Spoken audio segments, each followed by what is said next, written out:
Patrice, cette année, l'UNHJ a décidé d'organiser ses universités d'été à Biarritz le 23-24 septembre prochain. Ça va venir très vite maintenant. Euh, Avec une ambition, c'est finalement commissaire de justice vers une redistribution des cartes et avec un focus sur la raison d'être de la profession, la raison d'être des études.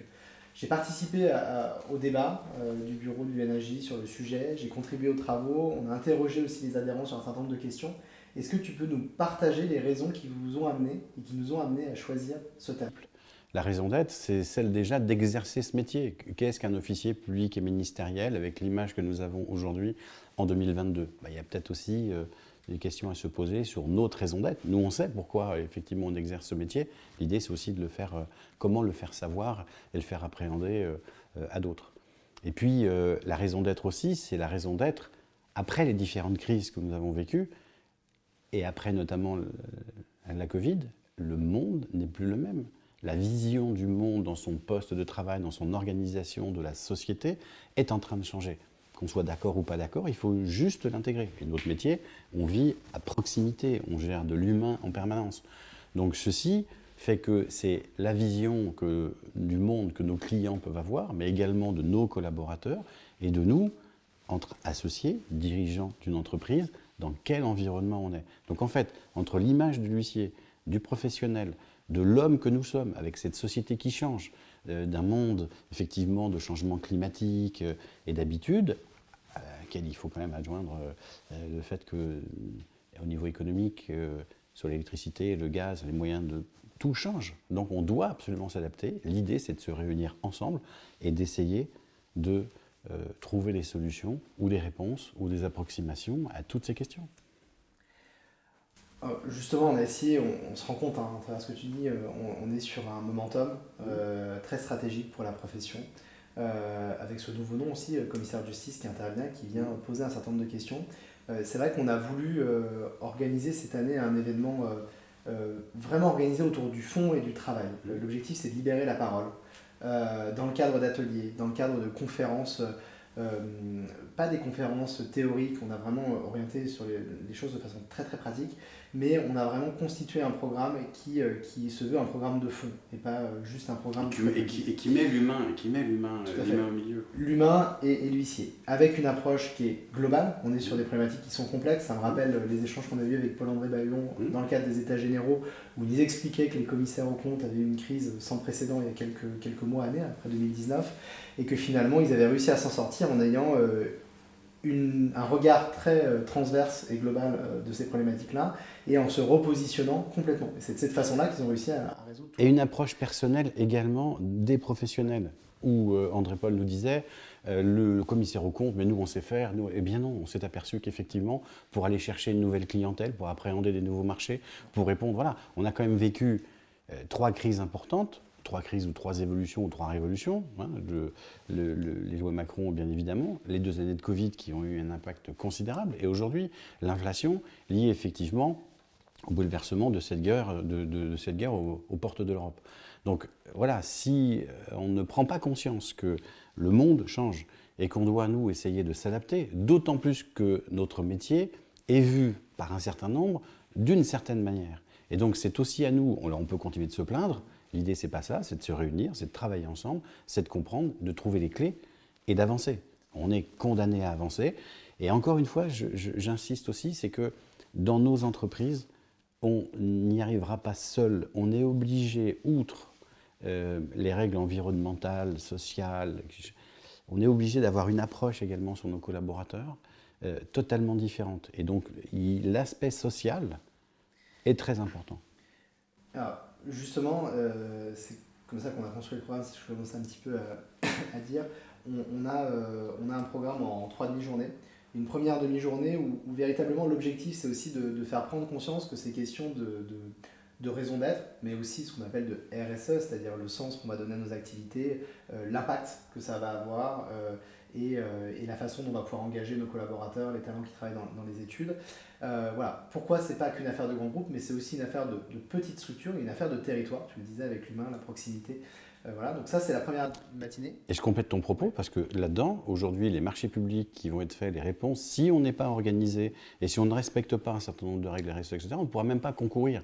Et de même qu'aujourd'hui, quand vous allez demander effectivement à bénéficier d'un certain nombre de crédits, etc., soit vous aurez des taux bien plus élevés parce qu'effectivement, vous ne rentrez pas dans cette donne. Donc, qu'on le veuille ou qu'on ne le veuille pas, on va rentrer. Il vaut mieux y rentrer d'une façon volontaire, organisée, réfléchie. C'est ça le but. Et alors justement, tu as pris les devants, les 2 demi-journées suivantes, une première demi-journée, celle du vendredi après-midi, donc du 23 après-midi, qui est vraiment sur l'interne. Définir sa raison d'être, c'est repenser sa gouvernance, repenser potentiellement l'intéressement qu'on a vis-à-vis de ses partenaires, de ses collaborateurs, de ses clercs et ainsi de suite. Premier point. Et deuxième point, c'est que la réflexion de cette raison d'être, elle a aussi un impact sur les choix environnementaux qu'ont les études. Vous vous déplacez beaucoup, quel choix vous avez au niveau des déplacements aujourd'hui, quel impact ça a, comment vos études travaillent comme n'importe quelle entreprise. Et ça, effectivement, ça a des impacts ensuite sur les prêts que vous pourriez vous faire obtenir, les clients avec qui vous allez travailler, parce que vous allez gagner des appels d'offres. La dernière demi-journée, c'est le samedi matin, elle s'organise autour véritablement de la croissance. Il faut expliquer pourquoi la raison d'être et pourquoi définir sa raison d'être. C'est un moyen de résoudre durablement un certain nombre de problématiques, mais aussi d'assurer une croissance à long terme. Pourquoi ? Parce que vous repensez la relation client, parce que vous allez, en changeant le regard que vous avez sur votre profession, vous allez voir que des nouveaux marchés vont s'ouvrir et apparaître. En tout cas, c'est ce qu'on veut réussir à vous démontrer. Et puis enfin, il y a tout un pan sur donc relation client, nouveaux marchés et structuration de vos offres de services. Oui, parce que les modèles économiques vont changer, l'approche de ces modèles vont changer également et on doit y répondre. Et on n'est pas formé à cela. Donc si au cours de notre carrière, c'est là où un syndicat patronal professionnel, mais comme un ordre professionnel peut aussi prendre des initiatives, l'idée c'est ça, c'est d'arriver, de monter le niveau, surtout que nous partons quand même d'un peu de loin, on est une forme de, à la fois dans nos formations, et la vision que l'on peut avoir de nous, l'idée c'est demain, c'est de maîtriser notre image, d'être notre image, et d'être enfin ce que nous sommes, c'est-à-dire quand même une belle profession, bien organisée. Voilà. Un petit mot sur, pour toi, l'objectif. Demain, 3 confrères vont à ces universités. Pour toi, c'est réussi s'ils en retirent quoi ? Quels sont les... Déjà, qu'ils aient la curiosité de venir, qu'ils aient aussi le besoin de venir. Dans les 3 impacts que je viens de dire et la crise que nous vivons, on a besoin plus que jamais d'être ensemble, de co-construire ensemble un certain nombre de modèles, parce que ceux qui pensent qu'ils vont pouvoir s'en sortir seuls dans leur coin, à mon sens, se trompent. Et parfait, moi je suis très reconnaissant. Voilà. Mais il y a un moment, je pense qu'il faut avoir cette notion de groupe. Aujourd'hui, c'est l'ensemble du métier qui est menacé, à la fois par la vision des pouvoirs publics, le manque de connaissances ou de travail que nous n'avons pas fait depuis de nombreuses années vis-à-vis de nos clients. Voilà, aujourd'hui, un député ou un sénateur ne sait absolument pas ce qu'est un huissier de justice et ce qu'il peut faire. Et j'évoquais dans un autre propos que l'État se désengageant dans de nombreux ministères, et je l'évoquais à Dupond-Moretti quand il nous avait reçus en disant « Mais monsieur le ministre, vous êtes avocat, je ne vais pas vous expliquer le métier, mais je vais vous expliquer 2-3 trucs, notamment l'État se désengage des contrôles liés à l'emploi, au contrôle. » Je leur dis, mais nous, huissiers de justice, ministre on peut le faire. Respect des règles environnementales. Dans chaque ministère où l'État retire, il peut mettre de l'huissier de justice dedans et nos compétences. Encore une fois, nos qualités d'officier public ministériel, ça peut paraître ringard pour certains, mais moi je pense, et c'est un aspect de la prochaine modernité, et c'est à nous de le défendre. Absolument. J'ajoute juste un point sur cette présentation globale des universités. Tu insistais sur la dimension collective, c'est important de ne pas rester isolé, de parler quand on est face à une crise, et c'est ensemble qu'on trouvera les solutions. On aura aussi, c'est une grande nouveauté par rapport aux universités, ce qu'on appelle des speed coaching, c'est-à-dire que chaque participant aura l'occasion d'échanger pendant un quart d'heure, une demi-heure, de façon personnalisée avec les coachs et les intervenants de l'événement.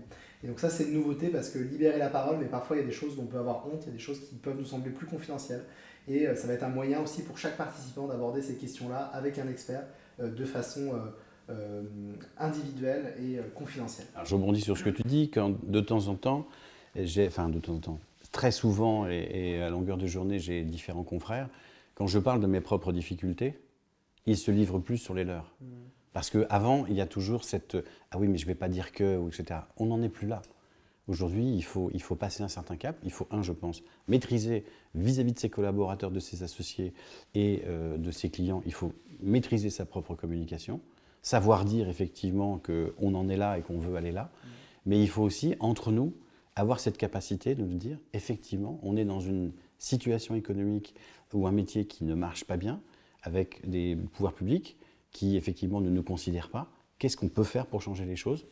J'ai la prétention, nous avons la prétention, et tous ensemble, c'est celle-ci, de pouvoir faire changer d'un cran, de 2 crans, de quelques degrés les choses.